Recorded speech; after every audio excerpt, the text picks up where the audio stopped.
আমার নাম কাইফা। ঘটনাটি ঘটেছে আমার আম্মুর সাথে। আমরা নতুন বাসায় উঠেছি, তো আমি অর্ধেক দিন স্কুলেই স্কুল শেষ করে আবার কোচিং এ যেতে হতো।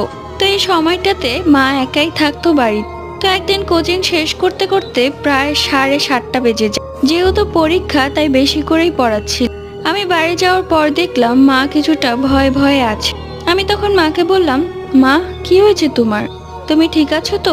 মা আমাকে বললেন, এই বাড়িতে আর থাকবো না, এই বাড়িতে কিছু একটা আছে। আমি বললাম, কি বলছো? নতুন বাসা নিয়েছি, এ বাসায় আবার কি থাকতে পারি? তখন আমি মাকে এটা ওটা বুঝিয়ে দিলাম যে নতুন বাসা, তুমি একা একা থাকো, তাই একটু ভয় লেগেছে। তো একদিন আমার খালামণি খুব অসুস্থ, তাই মা চলে গেল।